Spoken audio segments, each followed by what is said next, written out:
So, a few words about Michaelmas. And what does it mean when we keep using the expression Michaelic? In many other parts of the world, this is a more familiar day, it's a more familiar season, because Michaelmas is a time of year, it's not just a day.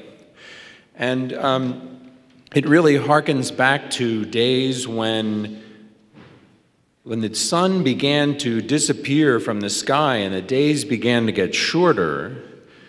Real fears came up in people, because in the days before grocery stores and refrigerators, people didn't know if they would have enough food to survive through the winter. And they didn't know if they had enough fuel to stay warm until the sun returned to the sky. So this was a season that called up all the courage that people had, and community was a big part of helping them get through that. Coming together in gatherings like this with people that you love, because the warmth of soul is also a way to steel oneself against the cold that comes in that time of year. And then we have the story of St. Michael and of the conquering of the dragon. Now today we look back and say, what could that dragon have been? What kind of courage would it take to fight a dragon for the sake of a village? And it's hard to put ourselves in that place, because we don't worry about whether we'll have enough food. We don't worry about a dragon on the other side of the foothills that's going to come and get us. And we don't really worry about how much heat we will have this winter. We've moved beyond that. But have we conquered the dragon once and for all? What kind of dragons are we living with these days? They haven't gone away at all. In some ways, it's much easier to face a dragon that you can see than the dragon that you don't see, and the dragon that lives inside of you. And I thought I would just give a couple of examples of the kinds of dragons that we face every day in our lives. As students in a school, we're constantly dealing with the difficulties of going to a school with other people and living with other people and getting to know new friends, having our friends come and go, and the seasons and all the changes, as Nick was talking about, that are part of our lives. And also, we notice that it's hard to really appreciate the people around us. I could give the example of every day I face a challenge when I'm driving to school and I'm driving home from school. There's a place where I'm driving in my car and I merge into traffic with a larger road and cars going quickly. And I get a little signal that in the mornings of what my day is going to be like, as to what happens at that moment when I try to merge into fast traffic. Those of you who are drivers, you know exactly what I'm talking about. Will they let me in? And it's a funny moment, because the road is meant to have people come in and join them, but some people, when they see that a car is going to try to pull in front of them, they speed up. They won't let you in. And in fact, they not only won't let you in, they're angry that you even tried. And people will honk at you and sometimes make hand signals that I don't know what they are. But I know that I shouldn't have done whatever it was I was trying to do.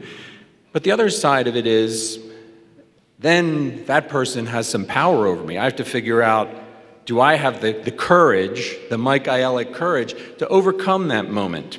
And even to forgive that person and to trust that they're in a hurry, they're going somewhere, they don't have time to let me in.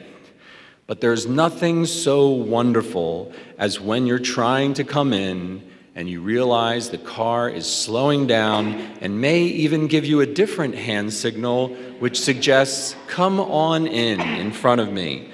And that little gift, the kind of gift we can give each other all the time, makes my day. I come into school and I'm a little happier, and I'm prepared for doing the same thing when I go home and that new merge that's coming. I had an experience last summer in Southern California driving, and any of you that have driven down near San Diego, you know they have 6 lanes of traffic going each direction for about 90 miles between San Diego and Los Angeles. And all of a sudden, the traffic will just stop. And you think, well, there must be an accident. All of a sudden, the traffic starts again. You drive ahead, no accident. What's happening? And then you can have the experience of driving there where you're trying to change lanes, and you experience that same thing again of you put your signal on to change in front of you, change into the next lane, and the car speeds up to not let you in. And I realized after a few days of doing this, no one else was signaling. People were just darting in and out of traffic back and forth because people were in a hurry. They were too busy to let somebody in front of them. And pretty soon I noticed that I also was starting to dart into another lane instead of using the hand signal. But there are those people, those Michaelic souls. They may not call themselves that or even know anything about who Michael is, who they don't care how fast other people are going, how busy other people are. They slow down and they let you in. And those people make our lives better. They make our world a better place. So, how does that apply to Shining Mountain Waldorf School? We also have the choice every day to slow down and help somebody who needs the help or not. A 3rd grader running outside for recess when everyone is charging out into the field who notices one of his friends fall down. Doesn't continue running, but stops.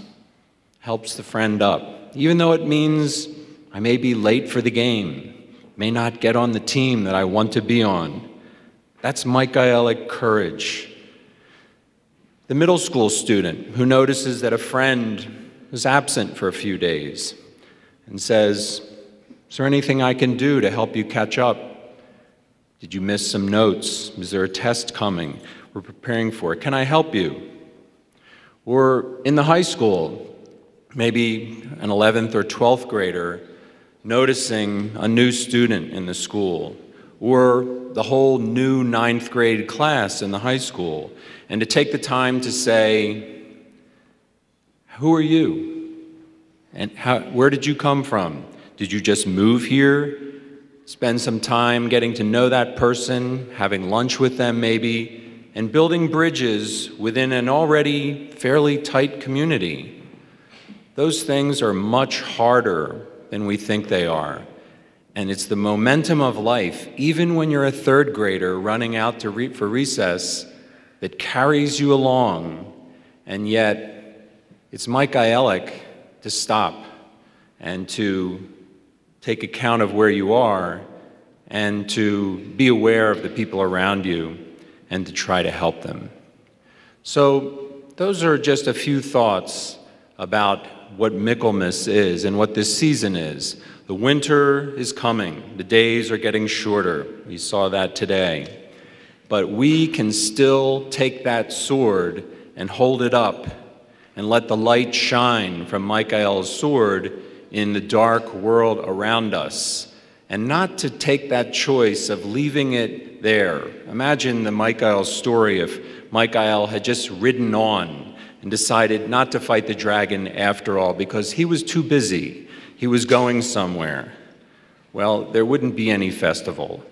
But thank goodness he did.